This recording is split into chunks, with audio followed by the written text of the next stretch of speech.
A'udhu billahi minash shaitanir rajim. Bismillahir Rahmanir Rahim. This is a very special video on how to read दलाइलुल खैरात शरीफ. ये बहुत ही ख़ास video है जिसमें हम तमाम उन तरीक़ों के बारे में बात करेंगे जिनसे आप बआसानी दलाइलुल खैरात शरीफ पढ़ सकते हैं. दलाइलुल खैरात शरीफ पढ़ने वाले को चाहिए कि मिसवाक करे, वज़ू करे, पाको साफ़ कपड़े पहने, खुशबू लगाए, किबला रुख होकर पूरे ध्यान और इखलास के साथ इसका विर्द करे. ये बाबरकत किताब बतौर वजीफ़ा दुनिया भर में कसरत से पढ़ने जाने वाली किताब है. मुख्तलिफ सलासिल के बुजुर्गान दीन ने अपने सिलसिले के औराद वज़ाइफ में इस किताब को शामिल फरमाया और अपने मुरीदैन और मुतअल्लिक़ैन को इसके विर्द की तरकीब भी दिलाई.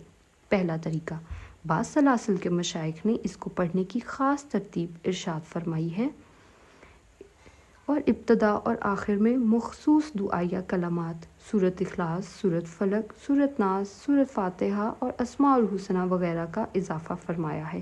लिहाजा मुरीदीन को चाहिए कि अपने शेख की इजाज़त और सिलसिले का जो तरीका हो इसके मुताबिक इसका विर्द फरमाएं और फ़यूज़ व बरक़ात हासिल करें. दूसरा तरीका, हर रोज़ पूरी दलाइलुल खैरात शरीफ पढ़ी जाए, यानी रोज़ाना इस किताब को मुकम्मल किया जाए. तीसरा तरीका कि इस किताब को 2 दिन में मुकम्मल किया जाए, यानी एक दिन इब्तदा से रबीउस सानी के इख्तिताम तक और दूसरे दिन इब्तदाए रबीउस सालिस से आखिर तक, यानी पहले दिन इस किताब के शुरू से रबीउस सानी के इख्तिताम तक और दूसरे दिन रबीउस सालिस के शुरू से किताब के इख्तिताम तक इसको पढ़ा जाए. जिनके पास किताब में उर्दू तर्जुमा मौजूद है वो यहाँ देख सकते हैं, इधर लिखा होगा तीसरी चौथाई की इब्तदा, यानी पहले दिन आपने इस किताब को शुरू से लेकर तीसरी चौथाई की इब्तदा से पहले तक मुकम्मल करना है और दूसरे दिन तीसरी चौथाई की इब्तदा से लेकर आखिर तक पढ़ना है. चौथा तरीका, दलाइलुल खैरात शरीफ 3 दिन में पढ़ी जाए और हर दिन में एक सालिस पढ़ा जाए, यानी कि इस किताब को 3 हिस्सों में तकसीम किया जाए और हर रोज़ शुरू से लेकर दूसरी तिहाई की इब्तदा तक और तीसरे दिन दूसरी तिहाई की इब्तदा से लेकर तीसरी तिहाई की इब्तदा तक और चौथे दिन तीसरी तिहाई की इब्तदा से लेकर किताब के इख्तिताम तक इसको पढ़ा जाए. यूँ इस किताब को 3 हिस्सों में तकसीम किया जाए कि हर रोज़ एक एक सालिस पढ़ा जाए. पांचवा तरीका कि इस किताब को 4 दिन में मुकम्मल किया जाए, यानी कि इस किताब को 4 रबी में तकसीम किया जाए. पहले दिन एक रबी, दूसरे दिन दूसरे रबी तक.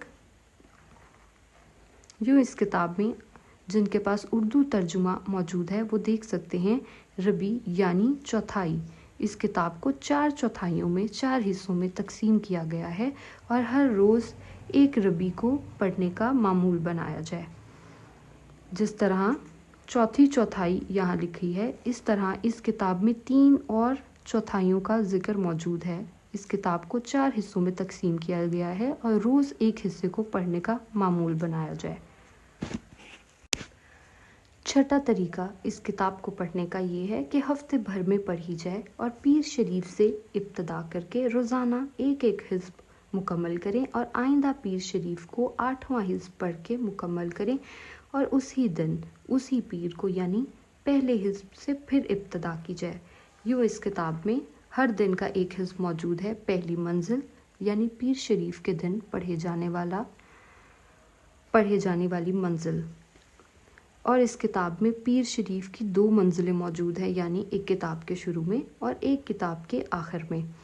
पीर के दिन इस किताब को पढ़ने का मामूल बनाया जाए. पहली मंजिल पीर के दिन, दूसरी मंजिल मंगल के दिन, तीसरे बुध, चौथी जुमेरात, 5वीं जुमा, हफ्ता और फिर इतवार. और यूँ आइंदा पीर के दिन इस किताब की 8वीं मंजिल को पढ़ा जाए और इस किताब को मुकम्मल किया जाए. आइंदा पीर यानी अगले पीर के दिन जब इस किताब की 8वीं मंजिल पढ़ के इस किताब को मुकम्मल कर लिया जाए तो उसी दिन फिर से इस किताब की पहली मंजिल यानी कि पहले पीर के दिन पढ़े जाने वाली मंजिल को भी दोबारा पढ़ा जाए. यूँ इससे पता चलता है کہ پہلا پیر یعنی جس دن آپ اس کتاب کو شروع کریں گے صرف اس دن آپ اس کتاب کے پہلے پیر کی منزل کو پڑھیں گے۔ اس کے بعد آنے والے ہر پیر کو آپ اس کتاب کی آخری منزل کو بھی پڑھیں گے اور اسی کے ساتھ ساتھ اس کتاب کی پہلی منزل یعنی پہلے پیر کی منزل کو بھی دوبارہ پڑھیں گے۔ جو اس طرح سوائے پہلے پیر کے ہر آنے والے پیر کو آپ کو اس کتاب کی 2 منزلوں کو ایک ساتھ پڑھنا پڑے گا۔